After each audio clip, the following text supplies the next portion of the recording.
O que a gente pode aprender? Não é? O que se pode aprender? O que vocês acham? O que se pode aprender com tudo isso? A gente pode aprender, e o Flávio já disse isso hoje, aprender a escolher direção e velocidade da mudança. Eu diria mais, como engenheiros que somos, né, na origem, né, Flávio? Não é só direção, é sentido. Porque eu posso estar andando nessa direção e eu estou continuando a andar nessa direção, mas no outro sentido. Se eu quero ir para lá, se eu... Ninguém vai. Se eu andar para cá, eu não chego lá. Eu estou na mesma direção, mas não estou no mesmo sentido. Então, ali, a Clarice Lispector tem toda a razão. Ela é uma escritora muito importante, ela é sensível, mas não basta a direção, tem que ter o sentido. E velocidade da mudança, que é uma escolha de cada qual, não é? Agora, a gente tem que escolher acelerar o processo se a gente dispuser de recursos internos e externos para tal. Muitas vezes, magicamente, a criança, a pequenininha, ela é muito assim, curiosa da vida, ela quer andar sem que ainda possa, não é? Então, ela acelera o processo dela e acaba por cair. Por quê? Porque ainda não está um passo atrás do outro devidamente estável. Então, assim, velocidade é importante, sentido é importante. O que mais a gente pode aprender sobre si e sobre o ambiente, aquilo tudo? Quais os nossos limites, quais as nossas oportunidades? Tem as nossas reações e ações, eu já disse. Tem as nossas capacidades e habilidades, né, para traçar estratégias, caminhos adequados, para escolher o sentido certo para onde a gente quer ir, para identificar crenças e valores que nos motivam e nos permitem seguir adiante. Alguns escolhem se fixar no que os trava. Eu não sou capaz, eu não posso, eu não desenho direito, eu não sei fazer isso. Não dá, não vou fazer, não vou, não quero, não é? Não, sequer experimentam, se permitem experimentar. Identidade, qual é a missão de vida de cada um de nós, não é? Qual o senso do que a gente é? Quem somos nós? Né? Como a gente se sente? Eu sou, com o verbo, com letras grandes, e aí você completa quem você é. Não é? A quem você se sente, a que grupos você se sente pertencendo, ajudando a aglutinar, a somar forças. E com relação à visão de futuro, propósito e as questões mais, digamos assim, transcendentais, espirituais, para os que creem nisso, quais são as suas luzes, quais são as suas sombras? Não é? Todos nós temos sombra e luz. Lembra, os opostos, eles são complementares, eles não são antagônicos necessariamente, não é? Então a gente precisa aprender, diante de tudo isso, discernir o que a gente quer, do que a gente pode e do que a gente deve. São 3 verbos que são parecidos, mas são muito diferentes. Porque às vezes a gente deve uma coisa, mas não quer. Deve, mas não pode. Pode, mas não quer. Pode, mas não deve. Não é? Então, esse discernimento ele é fundamental. Desenvolver inteligências múltiplas. Todos nós temos múltiplas inteligências.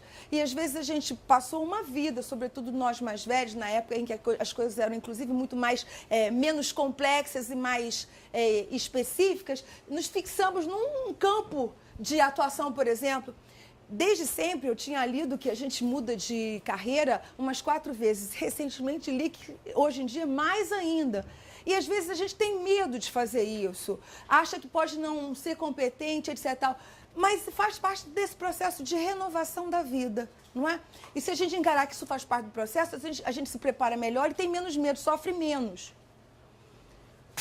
Gerenciar o emocional para poder manter sob controle os medos, as ansiedades e os sentimentos que nos travam. E poder se apropriar melhor das alegrias, das proatividades e dos sentimentos que nos impulsionam.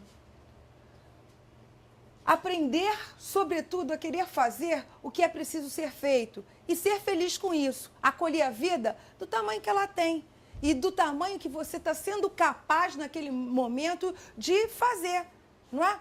Porque senão a gente fica brigando nós conosco mesmo, isso muito mais atrapalha do que ajuda. Ser crítico é importantíssimo, mas a gente não pode ser algoz da gente mesmo. Melhorar a qualidade da decisão da gente. Aí mais uma dica, eu trouxe um modelito que é interessante, eu gosto muito, não é? Alguns até já conhecem porque eu já pude compartilhar e outros conhecem porque fizeram a mesma formação que eu. Não, Sérgio. Você, por exemplo, os que tiveram 2 objetivos, um fixado de mudança inicialmente, na primeira pergunta, e que depois descobriram um outro quando olharam o seu presente na roda da vida, podem até usar isso para ajudar a decidir o que vocês escolheriam primeiro. Suponha que eu tenha um objetivo de trocar o carro. Vou fazer uma coisa bem objetiva para ficar fácil. Aí, a minha alternativa em análise, troco o meu carro? Se eu trocar o carro, se eu realizar a alternativa, o que eu ganho? Escrevo aqui. O que eu perco? Escrevo aqui. Lembre, toda escolha tem uma renúncia, então alguma coisa perderei. Se eu não trocar o carro, o que eu ganho? O que eu perco? Posso usar também para trocar namorado. Posso usar também para decidir emprego. Claro. Não, eu brinquei, mas é sério. Se você levar a análise com respeito e com sentimentos, você pode usar isso para ajudar. Porque termina ou não termina o namoro? Termina ou não termina o namoro? Isso ajuda a você a se dar conta do que você perde se terminar, do que perde se não terminar, do que ganha se terminar, do que ganha se não terminar. E olhando isso no papel, porque a cabeça, a gente prega peça na gente, ponham no papel, escrevam tudo, deixem lá o papel em cima da mesinha, guardar na gavetinha de cabeceira e vão escrevendo todo dia tudo que ocorrer. Porque os ganhos de uma relação são enormes e às vezes, quando a gente está no calor da agonia, da dificuldade que a gente está enfrentando, a gente não consegue enxergar. Então a gente precisa dar um passo atrás e parar para refletir. Tá certo? De fato, quais são os ganhos? Quais são as perdas? Muita gente acha que quando você preenche aqui, o que eu, se realizar, perder, quando eu não realizar, eu ganho. Não é igual, hein? Podem apostar.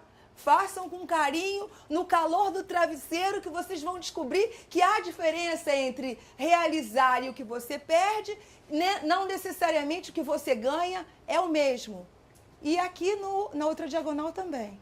Então, essa é uma ferramenta simples, boa, bonita e barata, que ajuda nas dificuldades de decisão que a gente enfrenta cotidianamente. Porque, como diz a Cecília Meirelles, a gente acorda escolhendo, né? Vocês conhecem a poesia dela, não conhecem? Ou isso ou aquilo? Bom, esses assuntos, quem aqui está interessado no tema, mais para questões pessoais ou mais para questões organizacionais? Pode levantar o dedinho para eu ter noção? De novo. Vocês vieram cá, cada um por seu motivo. Que eu não sei quais são. Morta de curiosidade, mas não sei quais são. Né? Então, assim, eu queria saber, podem ter vindo por questões pessoais, o tema chamou a atenção mais por questões pessoais, ou o tema chamou a atenção mais por questões profissionais, ou mais por questões da organização onde você atua, por exemplo. Aqui é um conjunto de perguntas do processo de mudança organizacional, que eu vou passar mais rápido ou menos rápido em relação aos interesses presentes entre vocês. Então, assim, quem está interessado na questão de mudança organizacional, levanta o braço. Então, por exclusão, posso dizer que os outros estão interessados nas questões pessoais ou profissionais? Profissionais. Então, a organizacional também interessa para todos, né? Ser profissional. Profissional não está dentro de organização? Não necessariamente, é você com a sua profissão. Agora, você como profissional dentro da organização, está na organização. Teve diferença? Fez sentido? De todo modo, as perguntas servem também para as questões pessoais, quero dizer, viu? Bom, como a gente pode liderar a mudança em tempos turbulentos? Como é que se mantém o engajamento e as motivações dos funcionários? Creiam, as perguntas são mais importantes que as respostas, porque elas ajudam você a chegar a respostas, né? Quando se consegue reduzir pessoal numa empresa, o quão sofridos ficam os sobreviventes e por culpa e por medo? E como é que a gente lida com isso? Tá certo? Eu estou falando de quem já passou por cortes organizacionais ou está trabalhando em reestruturação organizacional, que tem que escolher os bons desempenhos e os maus desempenhos, o mau desempenho é descartado, certo, Jane? Essa é uma questão, porque quem fica com a marca do que foi e com as marcas de medo e de culpa, por causa das competições internas, das faltas de lealdade, etc, etc. Então, essas questões são importantes para quem lida com isso. Como se pode garantir os resultados dos esforços de mudança se são entregues da direção até lá o pessoal que atende o telefone, né, Ivânia?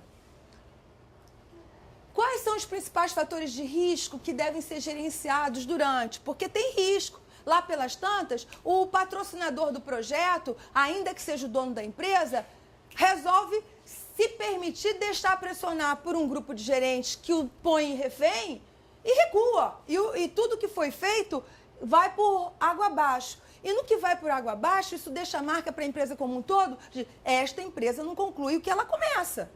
Aí eu nunca acabo o que eu termino. E fica todo mundo. Alguém que nunca acaba, uma empresa que nunca acaba o que termina, incentiva o seu empregado a terminar o que começa?